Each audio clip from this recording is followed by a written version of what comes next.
हरे जय जय राम कृष्ण हरे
रूप पहता लोचनी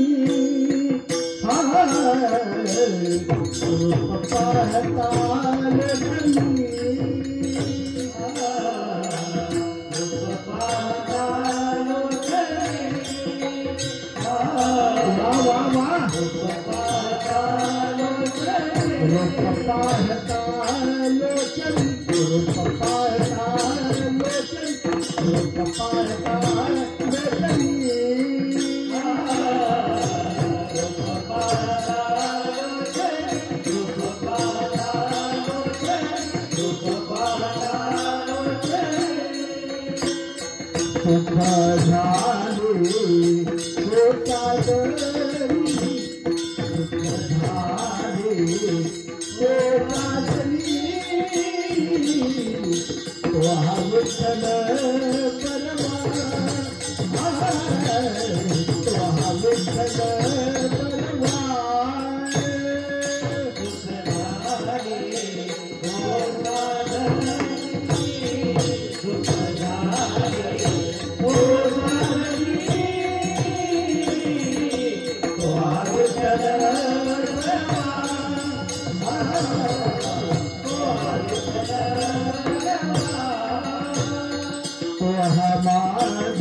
पुराचे हित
लेकुराचे हित लेकुराचे हित लेकुराचे हित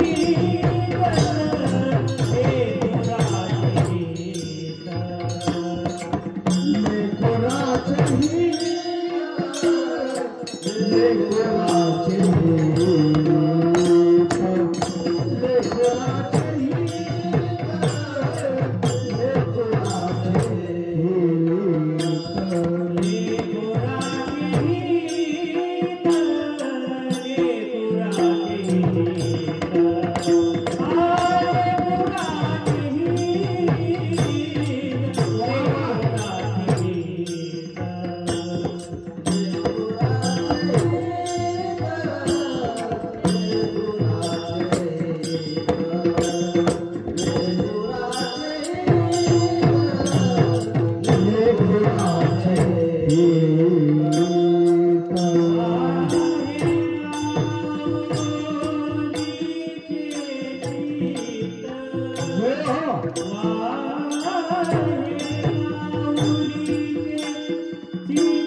लेकुराचे हित लेकुराचे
या अभंगामध्ये जगद्गुरु तुकोबराय आईचं आणि लेकराचं नातं सांगतात. माय लेकरावर किती माया करते त्यात लाभ बघितला जातो. करीला भावीना प्रीती करीला भावीना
लेकुराचे हित लेकुराचे हित वाहे माऊलीचे चित्त ऐसी कळवळ्याची जाते करेला भाविन प्रीती पोटी भार वाहे त्यासी सर्वस्व ही साही ऐसी कळवळ्याची जाते करेला भाविन प्रीती तुका म्हणे माझे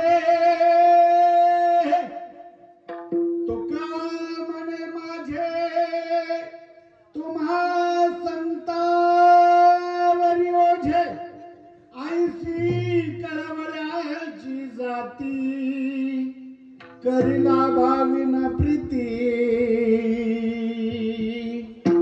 परमपुरुषस्य शौर्यम पांडुरंग मुरारी कमल नयन कानाम गोपिका चित्तहारी प्रकट निकट शोभे रुक्मिणी रम्य वाणी सदैव भवला संवित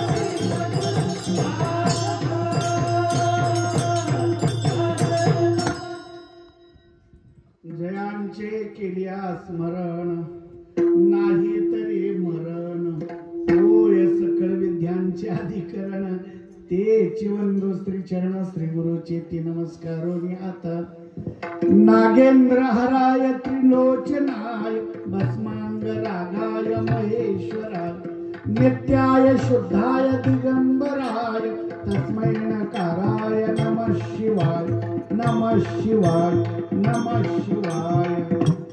आता माझ्या मागे मागे सगळे तिकडे लक्ष द्या आजी कैलास राणा शिवचंद्र मोळी इंद्र माता मुकुटी जळाळे कारुण्य सिंधू भव दुःख हारी तुझवीन शंभो मज कोण तारी।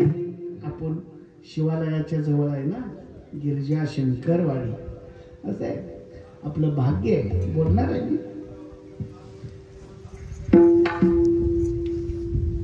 ओम नमो ज्ञानेश्वरा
लेकुराचे हित वाहे माऊलीचे चित्त ऐसी कळवळ्याची जाती करीला भाविन प्रीती। प्रस्तुत प्राप्त प्रसंगी प्राप्त स्थळी भगवंताच्या चरणारविंद सेवा समर्पित करत असताना सेवेसाठी जो मी अभंग निवडलेला आहे तो अभंग देवनिवासी विश्ववंद्य महाराष्ट्रभूषण देवमान्य जगद्गुरु जगद्वंदनीय ज्यांचा या वर्षी शतकोत्तर अमृत महोत्सव वैकुंठ गमनाचा साजरा होतोय महाराष्ट्रावर असे माझे जगद्गुरु तुकोबराय यांचा 4 चरणाचा संतपर प्रकरणातील या अभंगामध्ये संतांना आईची उपमा देणारा किंवा या अभंगामध्ये आईचं आणि लेकराचं एक अतूट नातं सांगणारा हा उत्कृष्ट असा अभंग बहुतेक सर्वांच्या पाठातील सुप्रसिद्ध अभंग सेवेसाठी निवडलेला आहे विठ्ठल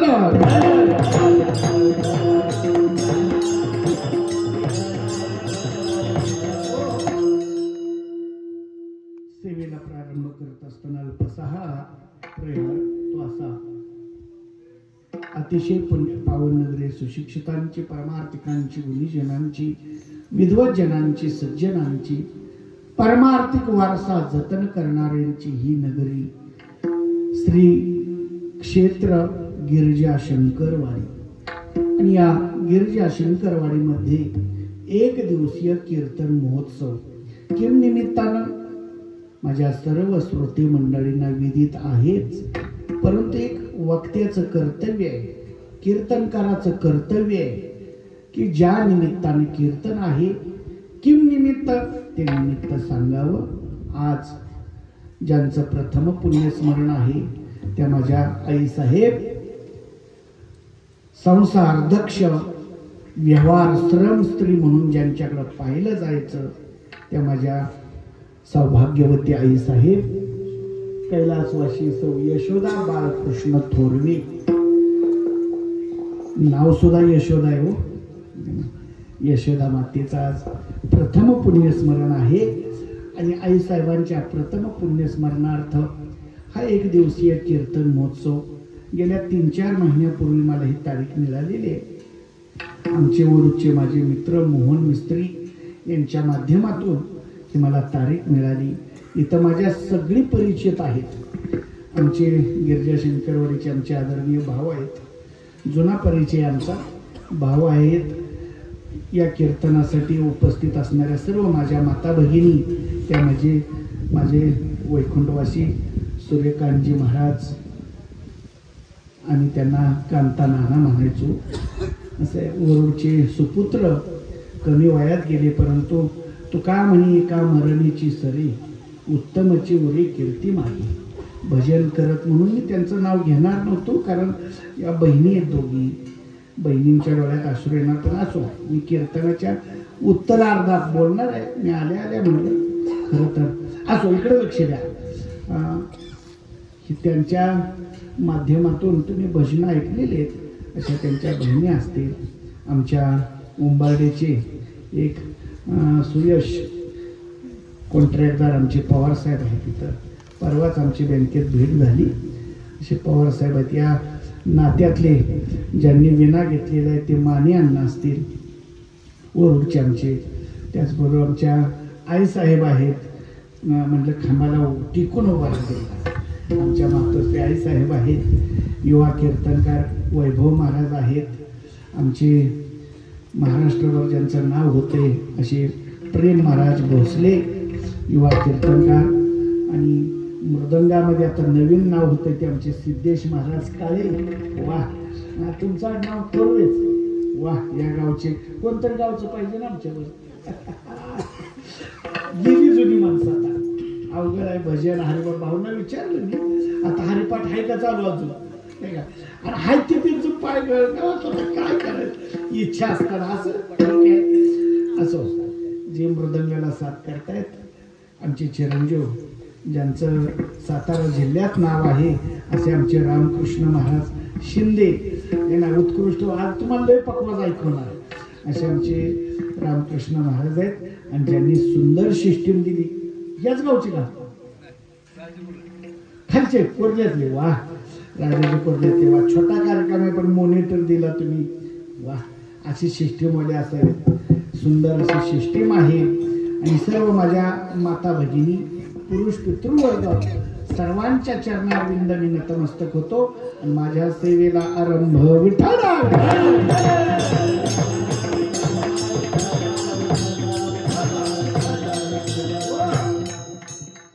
अभंग जगद्गुरु तुकोबरांचा आहे आणि या अभंगाच्या माध्यमातून श्रीमंत जगद्गुरु तुकोबराय आईच आणि लेकराचं एक अतूट नातं सांगतायत.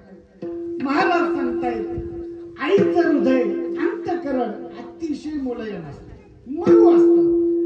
तीच आई लेकरासाठी आयुष्यभर तीळ तीळ तीळ तुटती, त्याला आई म्हणावं.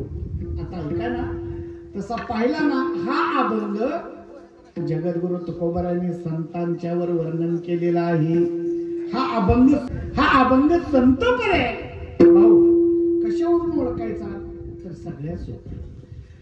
आता ऐका, पहिलं चरण आहे त्यात कुठं संतांचं वर्णन आहे का बघा.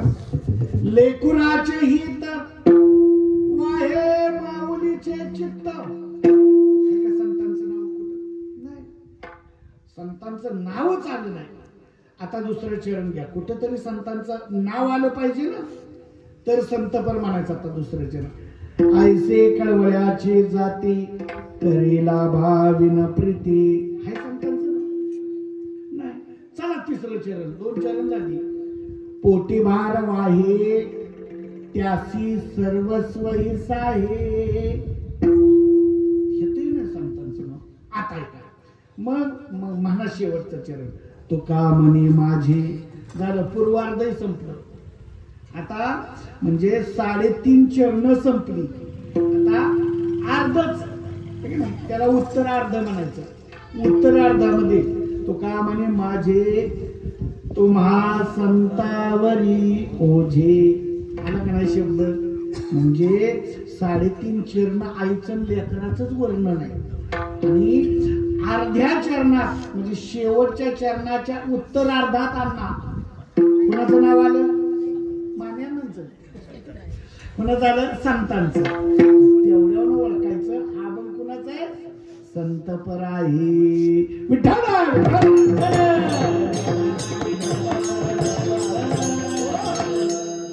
खूप सुंदर तुम्ही सगळे ऐकणारी मंडळी आहात.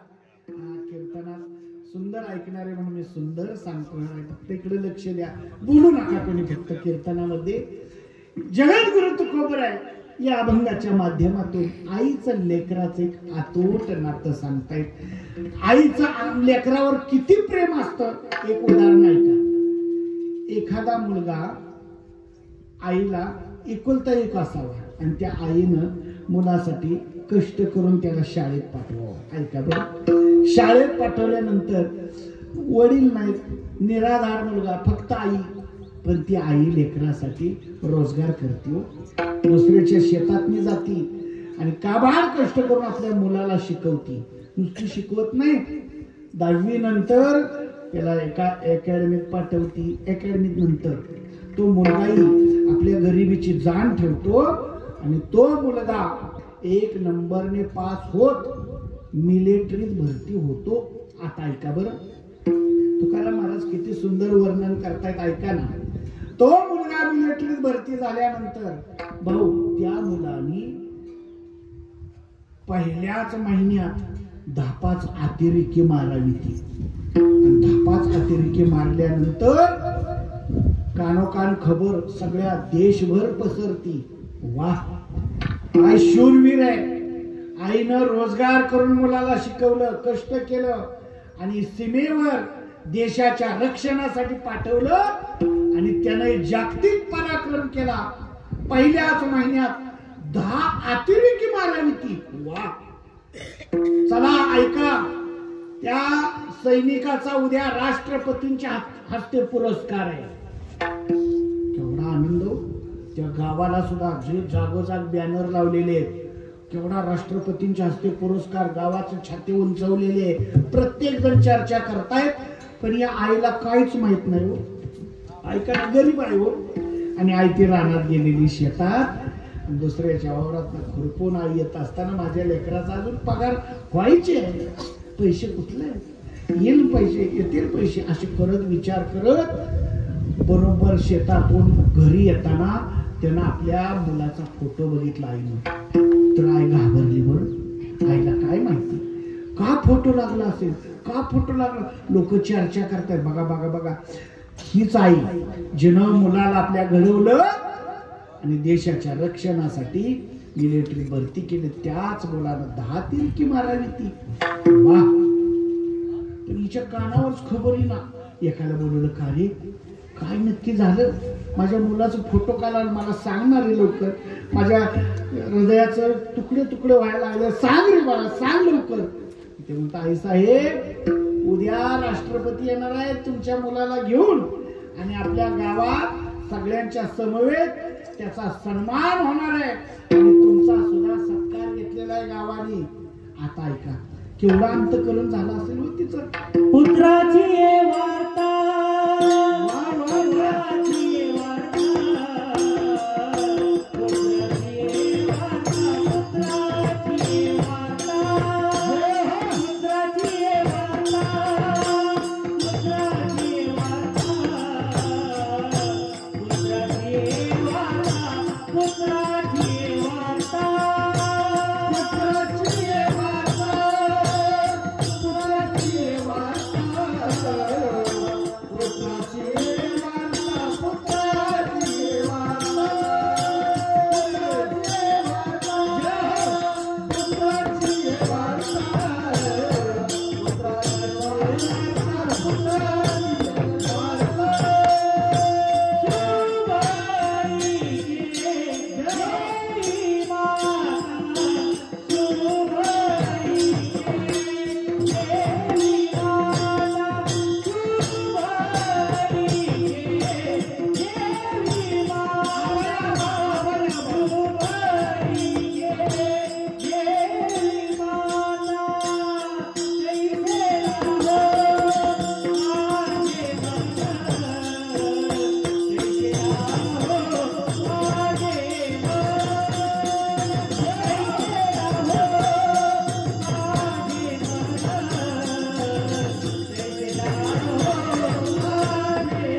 पुत्राची वार्ता शुभ ऐके जे विमाता. भाऊ, पुत्राची शुभ वार्ता ऐकल्यानंतर आईचं विशाल अंतकरण होतं. जगद्गुरु तुकोबराय म्हणतात, ऐका ना, लेकराचं आणि आईचं एक अतूट नातं सांगितलेलं आहे. अतूट या अभंगामध्ये सुद्धा ऐका ना, किती अतूट नातं आहे. लेकरासाठी आई आयुष्यभर तीळ तीळ तुटती. तद्वत त्या प्रकारे संत महात्मे सुद्धा अण्णा जीवाचं कल्याण करते. बरं, सहज बोलणे हितोपदेश. एखाद्याला म्हणते, काय रे बाबा, हा तू आमच्या संगतीत आलास ना, तुला रोज चांगलं पाची पक्वान खायला मिळेल. लेने को हरिनाम, देने को हरिनाम, लेने को हरिनाम, डुबने को अभिमान. आल्यापासून आमची आई मातोश्री चर्चा चालली नाही का, डुबने को अभिमान.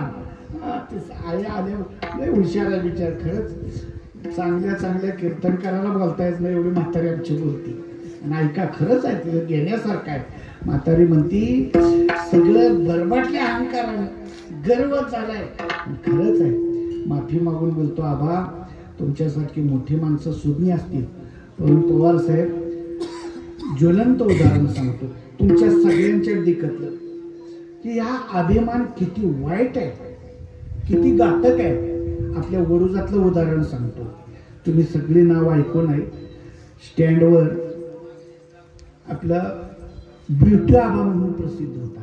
आबा माहिती आहे तुम्हाला, तो ब्युटी आबा दुकान बारकस बिचारा सज्जन हो. पण पुण्याला जाताना फक्त रस्त्यानं गाडी क्रॉस केली म्हणून युगहाट झाला. अहंकार आला. किती रस्त्याचा प्रवास 2 मिनिटाचा असतो. मी हात जोडून सांगत असतो तरुण पिढीला, आता आपण इथं सगळे सुज्ञ आहे, चांगल्या साप्ताहिक कार्यक्रमात चालकांना माझी विनंती आहे, युगहाट होऊन देत जाऊ नका. अहंकार 2 मिनिटाचा असतो, पण आयुष्य उद्ध्वस्त होतो. आयुष्य हे नाही. कालच आमचा एक चांगला वडूचा मुलगा गेला, दीपक वडरे, चांगला ऍक्सिडेंट मध्ये. आता ऐका, मागच्या 3 वर्षापूर्वी आमची ब्युटी आबा त्या पोरांनी ओरट्याक केलं म्हणून, का ओरट्याक केलं म्हणून मारामारी भांडणं झाली. वडूजपर्यंत येतो त्याचा प्राण गेला. अहंकार विनाशाला कारण आहे. अहंकार युगहाट म्हणून जगद्गुरु तुकोबरा सांगतात, वारकरी संप्रदायात आल्यानंतर सज्जन माणसांच्या बरोबर राहिलं नाही. पहिल्यांदा काय जातं, तेव्हा मात्र जरी होय अभिमान मिळतो समान भार माथा. सज्जन महात्मे सांगतात, जीवनामध्ये काय करावं तर संगत संतना की करले, जीवन का सार्थक कछु करले. संत महात्मे जीवनात काय करतात, होय बाजागा, होय बाजागा, होय बाजागा, होय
मुख्य कार्यासाठी जागा हो. तू झोपलेला आहेस अजून. महाराज काय सांगताय तुम्ही, आम्ही जागच के. तुम्ही दिसायला जागा आहे पण कर्तव्याच्या ठिकाणी झोपलेला आहे. बरं, जो कर्तव्याच्या ठिकाणी जागा आहे ना त्याला खऱ्या अर्थानं जागा म्हणायचे. जाऊ दे, विषयांतर होईल मी, परंतु एक सांगतो, कधीही संत महात्मा टिट फॉर टॅट जशाच तसं शठम प्रतिशाष्ट. आमच्या दोन्ही ताई आहेत माझ्या समोर खबा. माझ्या आजोबा सांगायचे, खूप गोड सांगायचे, तर सांगतोच भाऊ बरं का. जुना दृष्टांत आहे आपल्या थोड्या लोकात का होईना, अगदी मस्त. मला शेवट आई सांगायची, ऐका ना. माझे आजोबा दृष्टांत सांगायचे, आबा अण्णा तुम्ही कधीच ऐकला नाही, माझ्या रोजच्या कीर्तनात तुम्हाला वेगळा विषय ऐकायला मिळेल. हा दृष्टांत आज कधीच सांगितला नाही, तो सांगता ऐका. पण ह्या लोकांनी ऐकलेला आहे, जुना दृष्टांत आहे बरं. काय आहे, जशाच तसं पूर्वीचा काळ आहे आणि मुली उपवर झाल्या की स्वयंवर असायचा. आबा स्वयंवर म्हणजे काय, मुलीच्या वडिलांनी मुलीची इच्छा विचारायची आणि ती दौंडी पिटवायची. ज्याला ते मान्य असेल त्या मुलीवर ती लग्न.